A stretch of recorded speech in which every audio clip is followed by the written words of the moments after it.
Hi friends, आपका एक बार फिर स्वागत है आपके अपने यूट्यूब चैनल विदूषक पर। अभी एक मीटिंग हुई थी 4 अप्रैल को सीएम की। उस मीटिंग की कुछ रिपोर्ट सामने आई है, मैं आपके साथ शेयर करने वाला हूँ। बहुत ही इंपॉर्टेंट डिसीजन लिए गए हैं उसमें। ये मीटिंग मुख्यमंत्री की अध्यक्षता में हुई थी, जिसमें सभी सीएस, शासन सचिव, ये सब, इसमें कार्मिक विभाग के अधिकारी सब शामिल हुए थे। इसमें मुख्यमंत्री ने कुछ नई भर्तियों और जो प्रक्रियाधीन भर्तियाँ उनके इंटरव्यू उनको पूर्ण करने की बात की है।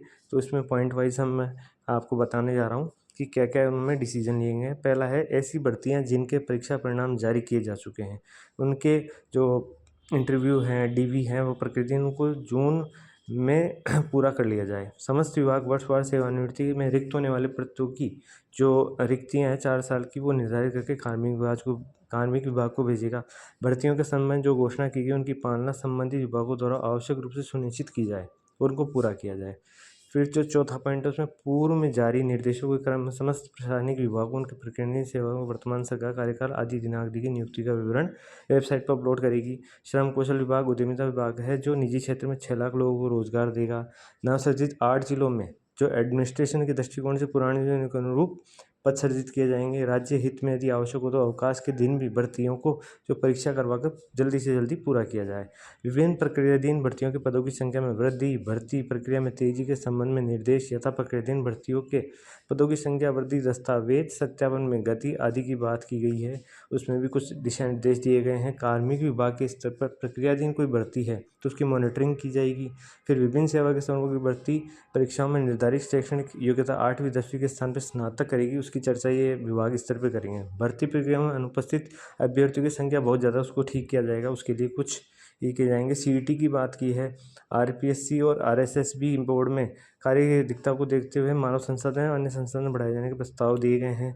कनिष्ठ लिपिक भर्ती की प्रक्रिया शीघ्र पूर्ण करने हेतु अतिरिक्त मुख्यालयों पर वो लगाया जाएगा। तो ये सब जो है इसमें दे रखा है। अब जैसे इसमें मेन हम देखते हैं, ईओआरओ की जो भर्ती है उसकी पोस्ट बढ़ाने की बात की है। हमारे काम की बात ये है, ठीक है।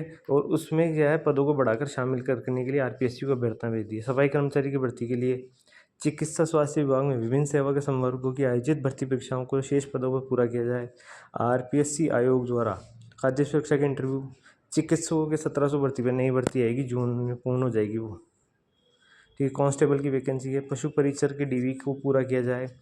पशु परिचर के बाद सहायक जो लाइव स्टॉक की वैकेंसी उसकी है। फिर सहायक आचार्य के 79 पदों का विज्ञापन जो है उसको जल्दी से जल्दी निकाला जाए। शिक्षा विभाग की 1004 भर्तियों की वैकेंसी। अब अपन उच्च शिक्षा विभाग में जो असिस्टेंट प्रोफेसर की वैकेंसी उसके इंटरव्यू पूरे कराए जाएँ, उसके लिए कह रहे हैं। फिर पीटीआई में से इंटरव्यू हटाने की बात कर रहे हैं। फिर संविधानात्मक 1189 पदों की असिस्टेंट प्रोफेसर की वैकेंसी आएगी, ठीक है। प्रोग्रामर की जो भर्ती चल रही है उसको जून तक पूर्ण किया जाए। सूचना सहायक भर्ती में न्यायालय द्वारा लगाए गए स्थगन आदेश को हटाने के संबंध में कुछ डिसीजन दिए गए हैं। वीडियो जो है उसके भी स्थगन की बात की गई है। परिवहन वैकेंसी है। तो इस प्रकार ये था, आप देख सकते हैं।